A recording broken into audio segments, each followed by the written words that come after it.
നമസ്കാരം, ചാനലിലേക്ക് സ്വാഗതം.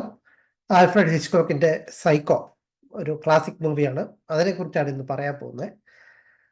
ഈ സിനിമയെക്കുറിച്ച് മിക്കവാറും ആളുകൾ കേട്ടിട്ടുണ്ടാകും, കണ്ടിട്ടും ഉണ്ടാകും. കണ്ടിട്ടില്ലെങ്കിൽ ഈ വീഡിയോ കാണുന്നത് നിർത്തിയിട്ട് ആദ്യം പോയിട്ട് സൈക്കോ കാണുക. ഏഹ്, ഇത് തീർച്ചയായിട്ടും റിവ്യൂ അല്ല. Psycho doesn't need my review. അപ്പം Psycho is a movie that you should watch without knowing anything. പക്ഷെ തീർച്ചയായിട്ടും ഇന്നത്തെ കാലത്ത് അത് അസാധ്യമാണ്. അന്ന് നമ്മളൊരു ഗുഹയിലൊന്നും അല്ല ജീവിക്കുന്നതെങ്കിൽ അത് അസാധ്യമാണ്. കാരണം മിക്കവാറും ആളുകൾക്ക് ഈ സിനിമയെ പറ്റി എന്തെങ്കിലുമൊക്കെ അറിയായിരിക്കും. മാത്രമല്ല കൾച്ചറൽ സ്പേസ് ഒത്തിരി മാറിപ്പോയി. നമ്മൾ ഓൾറെഡി കണ്ടിട്ടുള്ള സിനിമകളുടെ ഒരു പശ്ചാത്തലത്തിൽ സൈക്കോയെ മനസ്സിലാക്കേണ്ടതല്ല. മറിച്ച് സൈക്കോ 1960s റിലീസ് ചെയ്ത സമയത്ത് ആ കൾച്ചറൽ എക്സ്പീരിയൻസ് എന്തായിരുന്നു എന്ന് നമുക്കിന്ന് ഊഹിക്കാൻ പോലും പറ്റില്ല. അത്ര ഷോക്കിംഗ് ആയിരുന്നിരിക്കണം പല കാരണങ്ങൾ കൊണ്ട്. അപ്പൊ അങ്ങനെ ഞാൻ ഇന്ന് ഈ സിനിമയെക്കുറിച്ച് വീഡിയോ ഉണ്ടാക്കാൻ കാരണം എൻ്റെ ഏറെക്കാലമായിട്ടുള്ള ആഗ്രഹമായിരുന്നു അതൊന്ന് തിയേറ്ററിൽ നിന്ന് കാണണമെന്ന്. ഇന്നാണ് അത് സാധിച്ചത്. അപ്പം ഞാൻ ആദ്യം സൈക്കോയെ കുറിച്ച് കേട്ടിട്ടുണ്ടായിരുന്നു. 1998 ഗസ് വൻ സന്തിന്റെ സൈക്കോയുടെ റീമേക്ക് റിലീസായ സമയത്ത് കോഴിക്കോട് ക്രൗണിൽ അവിടെ ഞാൻ ആ സിനിമ കണ്ടു.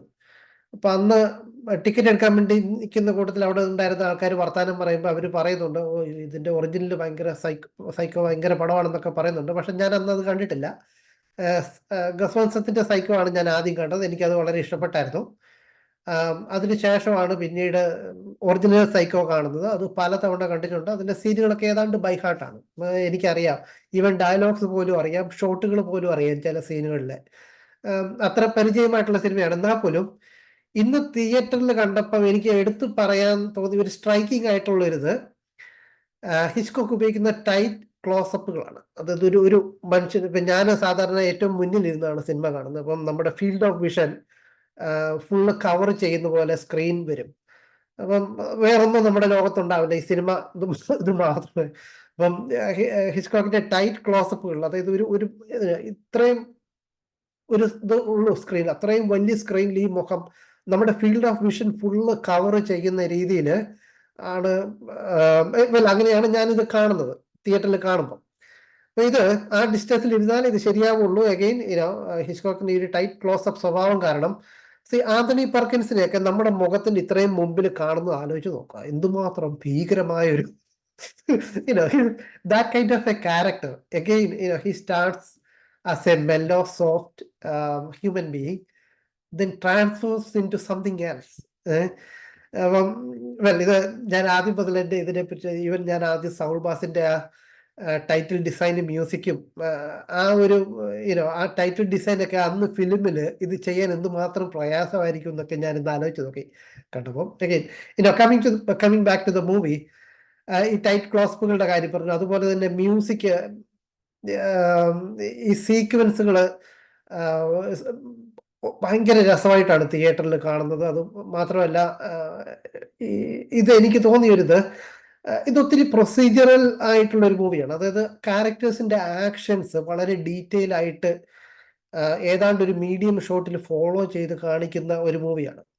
അപ്പം ആ ക്യാരക്ടേഴ്സ് മൂവ് ചെയ്യുന്നതിനനുസരിച്ച്, ഈവൻ അതൊരു മുറിയിലാണെങ്കിൽ പോലും ക്യാരക്ടർ മൂവ് ചെയ്യുന്നതിനനുസരിച്ച് ക്യാമറ എപ്പോഴും മൂവ് ചെയ്യും.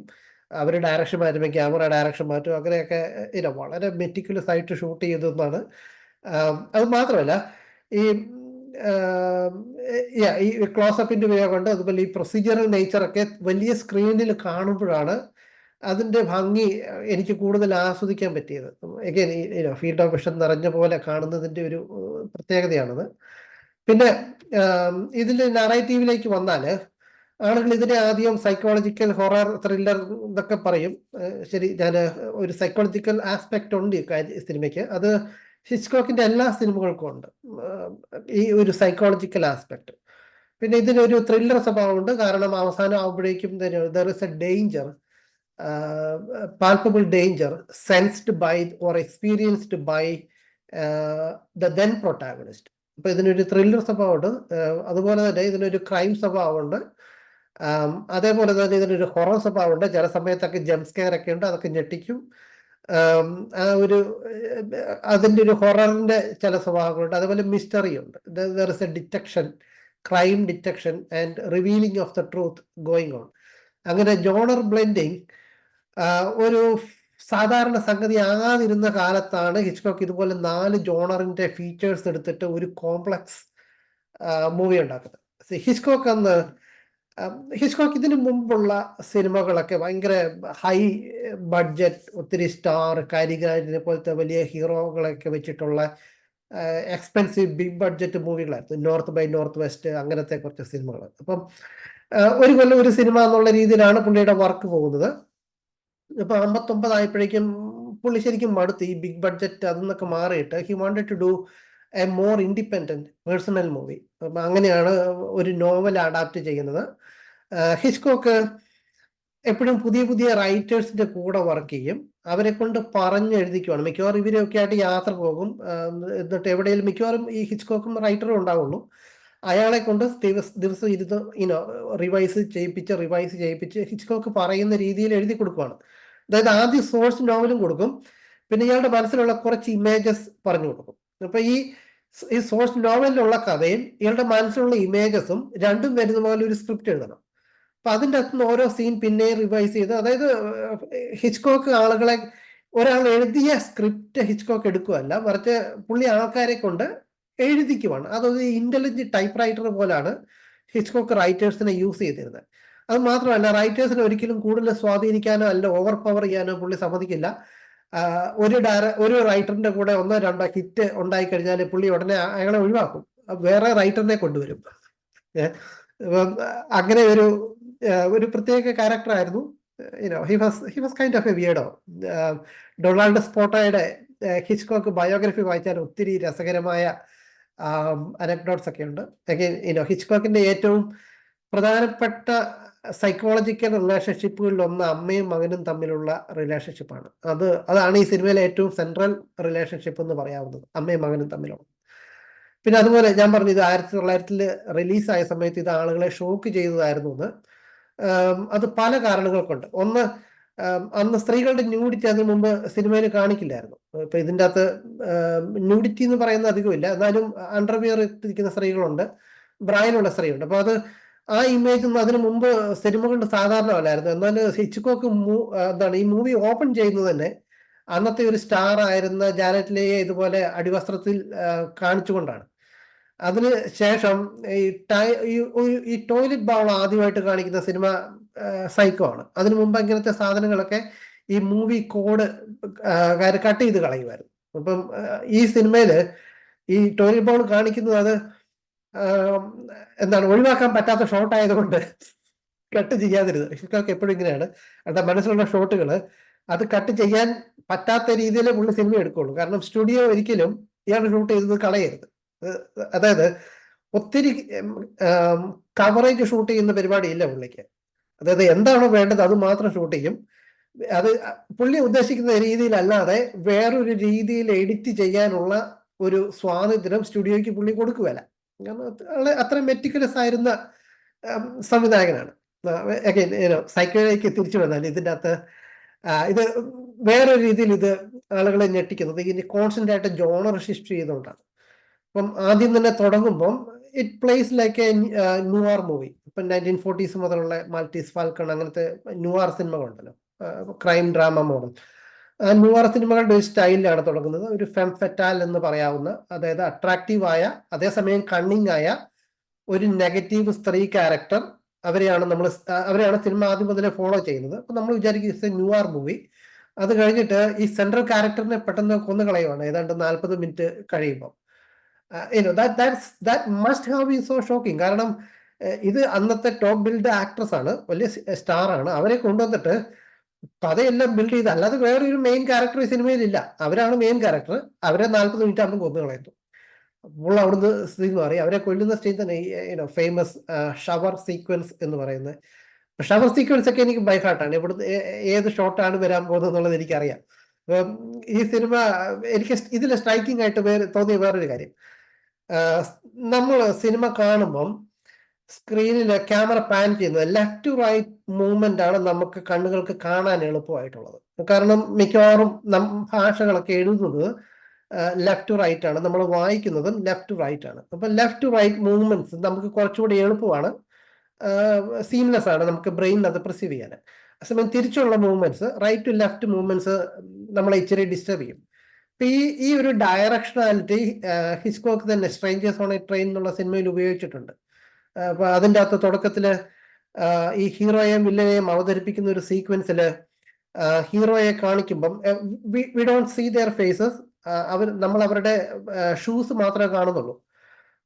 ഈ ഹീറോ നടക്കുന്നത് റൈറ്റ് ടു ലെഫ്റ്റ് ആണ്, വില്ലൻ നടക്കുന്നത് ലെഫ്റ്റ് ടു റൈറ്റ് ആണ്. ഇങ്ങനെയാണ് ഈ പുള്ളി ഇത് കട്ട് ചെയ്തിരിക്കുന്നത്. അതായത് വില്ലൻ അയാൾ നടക്കുന്ന ഡയറക്ഷണാലിറ്റിയുടെ ആ ഒരു നേച്ചർ കൊണ്ട് തന്നെ അയാൾ നമ്മളെ ചെറുതായിട്ടൊന്ന് ഡിസ്റ്റർബ് ചെയ്യണം.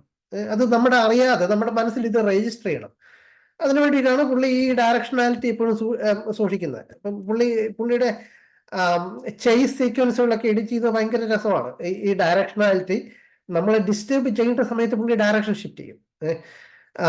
ഈ സൈക്കോയിലെ ഷവർ സീനില് ഈ ഷവറിന്റെ വെള്ളം വീഴുന്നത് നമുക്ക് 2 ഡയറക്ഷനിൽ കാണാം. അതായത് ഒരു ഡയറക്ഷനിലാണ് ശരിക്കും വീഴുന്നത്, പുള്ളി 2 ആംഗിളിൽ നിന്നും 2 സൈഡിൽ നിന്നും ഷൂട്ട് ചെയ്യും. അത് ശരിക്കും സിനിമയുടെ ഏറ്റവും ഫണ്ടമെന്റൽ റൂൾ എന്ന് പറയുന്ന ഒന്നുണ്ട്, 180 ഡിഗ്രി റൂൾ എന്ന് പറയുന്നത്. അതായത് ഇപ്പം നമ്മളൊരു ഫുട്ബോൾ മാച്ച് ഒക്കെ കാണുകയാണെന്നുണ്ടെങ്കിൽ സ്റ്റേഡിയത്തിന്റെ ഒരു വശത്ത് നിന്ന് മാത്രമേ ഷൂട്ട് ചെയ്യുള്ളൂ. 2 വശത്ത് നിന്ന് ഷൂട്ട് ചെയ്യുവാണെങ്കിൽ ടി വിയിലൊക്കെ കാണുന്നത് നമ്മൾ കൺഫ്യൂസ്ഡ് ആയി പോകും. അതുകൊണ്ട് എപ്പോഴും ഏതെങ്കിലും ഒരു ആക്ഷന്റെ ഫോക്കസ് കാണിക്കാൻ വേണ്ടി ക്ലോസപ്പും അല്ലെങ്കിൽ വേറൊരു ആംഗിളും ഒക്കെ ഷിഫ്റ്റ് ചെയ്യുന്നതല്ലാതെ ഈ മാസ്റ്റർ ഷോട്ട് എന്ന് പറയുന്നത് എപ്പോഴും ഒരു സൈഡിൽ നിന്ന് മാത്രമായിരിക്കും. അത് നമ്മുടെ ബ്രെയിനിനെ കൺഫ്യൂസ് ചെയ്യാതിരിക്കാൻ വേണ്ടിയിട്ടാണ്. അപ്പൊ ഇതില് ഈ 180 ഡിഗ്രി ക്രോസ് ചെയ്തിട്ട് ഷവറിന്റെ 2 സൈഡിൽ നിന്നും ഹിച്ച്കോക്ക് ഷൂട്ട് ചെയ്യുന്നുണ്ട്. അപ്പൊ ഈ 2 സൈഡിൽ നിന്ന് ഷൂട്ട് ചെയ്യുമ്പോൾ ഈ വെള്ളം വീഴുന്നതിന്റെ ആ ഒരു ഡയറക്ഷൻ ഇങ്ങനെ ഡയഗണലി സ്ക്രീനിൽ ഡയഗണലി കാണാം. പെട്ടെന്ന് സൈഡ് മാറുമ്പം അത് ഇവിടുന്നാകും. അതായത് ഈ കത്തി മൂവ് ചെയ്യുന്ന, അതായത് ഈ ശരീരത്തിലേക്ക് കത്തി മൂവ് ചെയ്യുന്നതിന്റെ ഏതാണ്ട് ഒരു ഷാഡോ എന്നൊക്കെ പറയാവുന്ന രീതിയിൽ അതേ ഡയറക്ഷനിലാണ് ഈ വെള്ളം വീഴുന്നതിന്റെ ഡയറക്ഷൻ. അപ്പൊ ഇത് അങ്ങോട്ടും ഇങ്ങോട്ടും ഷിഫ്റ്റ് ചെയ്ത് ഇത് വല്ലാതെ ഡിസ്റ്റർബ് ചെയ്യിക്കും നമ്മളെ ഇത്. പിന്നെ അതിന്റെ കൂടെ സ്ട്രെല്ലിംഗ് ആയിട്ടുള്ള മ്യൂസിക്കും അങ്ങനെ കണ്ടമാനം ഡിസ്റ്റർബ് ചെയ്യിക്കുന്ന ഒരു സീനാണ്. അപ്പം ആദ്യം നുവാറിൽ തുടങ്ങി, പിന്നെ പെട്ടെന്ന് തന്നെ ഡീപ്പർ വയലന്റ് ക്രൈം, ഒരു ഹൊറർ ടൈപ്പിലേക്ക് മാറി. പിന്നെ അവിടുന്ന് ഇൻവെസ്റ്റിഗേറ്ററെ കൊണ്ടുവരും. It goes like A mystery. ഇതിന്റെ മിസ്റ്ററി ഒക്കെ അത് കഴിഞ്ഞ് ഡിറ്റക്റ്റീവിനെ കൊല്ലും. അപ്പൊ അത് കഴിഞ്ഞ് ഈ കൊല്ലപ്പെട്ട സ്ത്രീയുടെ സഹോദരിയും പിന്നെ കൊല്ലപ്പെട്ടയാളുടെ കാമുകനും കൂടെ പിന്നെ ഇൻവെസ്റ്റിഗേറ്റ് ചെയ്യുന്നു. അവരുടെ ഇൻവെസ്റ്റിഗേഷന്റെ സമയത്ത് പിന്നെയും ഇത് ഏതാണ്ട് ഒരു മിസ്റ്ററി, പിന്നെ ഹൊററിലേക്ക് മാറും. പിന്നെ അതെല്ലാം കൂടെ കൺക്ലൂഡ് ചെയ്യുന്ന അങ്ങനെ ഒരു നാരേറ്റീവാണ്. ഇതാകെ 1 മണിക്കൂർ 50 മിനിറ്റ് അങ്ങനെ എത്രയേ ഉള്ളൂ. അത് ഞാൻ ഇത്ര തവണ കണ്ടിട്ടുള്ളതാണെങ്കിൽ പോലും I thought it's ended so fast. Like നമ്മളിത് അറിയുമല്ല ഈ സിനിമ പോകുന്നത്. അതായത് അത്ര ഒഴുക്കുള്ള സിനിമയാണ്. നമ്മൾ ഒരിക്കൽ പോലും സമയത്തെക്കുറിച്ച് ആലോചിക്കുന്ന പോലുമില്ല. ഞാൻ സാധാരണ സിനിമ കാണാൻ വേണ്ടി ഇരിക്കുമ്പോൾ ഞാൻ സ്റ്റാർട്ട് ചെയ്യുമ്പം സമയം നോക്കും. അത് കഴിഞ്ഞിട്ട് ഓരോ അരമണിക്കൂറിൽ ഈ ആക്ട് ചേഞ്ച് ചെയ്യുന്നതൊക്കെ ഞാൻ ടൈം വെച്ച് ഫോളോ ചെയ്യാൻ നോക്കും. പക്ഷെ ഈ ഒരു സിനിമയില് നമ്മൾ സമയത്തെക്കുറിച്ച് പോലും ഓർമ്മിക്കാത്ത രീതിയിൽ അത്ര ഫ്ലൂവന്റ് ആയിട്ട് ഈ സിനിമ മൂവ് ചെയ്ത് പോകുന്നുണ്ട്. അതിനൊരു കാരണം എനിക്ക് തോന്നിയത്, ഒന്ന് ഈ പറഞ്ഞ പോലെ കോൺസ്റ്റന്റ് ആയിട്ട് ജോണർ ഷിഫ്റ്റ് ചെയ്യുന്നു. അതേപോലെ കോൺസ്റ്റന്റ് ആയിട്ട് ലീഡിങ് ക്യാരക്ടേഴ്സിനെ ഷിഫ്റ്റ് ചെയ്തുകൊണ്ടിരിക്കുകയാണ്. ആദ്യം ജാനറ്റ് ലീയിൽ തുടങ്ങുന്നു, പിന്നെ ആന്റണി പെർക്കിൻസിലേക്ക് മാറുന്നു, പിന്നെ ആർബോഗാസ്റ്റ് എന്ന് പറയുന്ന ഡിറ്റക്റ്റീവിലേക്ക് മാറുന്നു, പിന്നെ വേറ മൈൽസിന്റെ ക്യാരക്ടറിലേക്ക് മാറുന്നു. അങ്ങനെ ഈ ഒരു 110 മിനിറ്റിനുള്ളിൽ ആദ്യത്തെ 40 മിനിറ്റ് ഒരു ഹീറോ, ഒരു ഹീറോയിൻ, അതിനുശേഷം വരുന്ന ഏതാണ്ട് 1 മണിക്കൂറിനുള്ളിൽ 3-4 തവണ പിന്നെയും പ്രൊട്ടാഗണിസ്റ്റിനെ മാറുവാണ്. അതായത് അതുപോലാണ് കഥ പോകുന്നത്. ഒരു ലീഡിങ് ക്യാരക്ടർ ഇല്ലാതെ ഒരു പല ക്യാരക്ടേഴ്സിനെ വെച്ചിട്ട് ഇതിൽ കഥയാണ് എന്താണ് ഹീറോ എന്നൊക്കെ പറയുന്ന പോലത്തെ ഒരു സിനിമയാണെന്ന് വേണേ പറയാം. അത്രയും ഫ്ലൂവന്റ് ആയിട്ട് മൂവ് ചെയ്യുന്ന ഒരു സിനിമയാണ്. It's I have totally lost for words here. It's such a magnificent film. അതും തിയേറ്ററിൽ കാണുന്നത് ശരിക്കും ടി വിയിലും അതും വേറെ പല സ്ക്രീനിൽ കാണുന്നതിനും തിയേറ്ററിൽ കാണുന്നതും തമ്മിലുള്ള വ്യത്യാസം ഞാൻ ഏറ്റവും കൂടുതൽ സെൻസ് ചെയ്ത സിനിമകളിലൊന്ന് ഇതാണ്. അഗെയിൻ അതിൻ്റെ ഒരു പ്രൊസീജിയറൽ നേച്ചർ ഉണ്ടല്ലോ, ഈ ക്യാരക്ടേഴ്സിന്റെ മോഷനൊക്കെ കൃത്യമായിട്ട് ഫോളോ ചെയ്ത് കാണിക്കുന്നതൊക്കെ അസാധ്യ ബ്യൂട്ടിയാണ്. Psycho doesn't need my review anyway. എന്നാൽ ഇത്രയൊക്കെ പറയണം തോന്നി. Thank you for watching.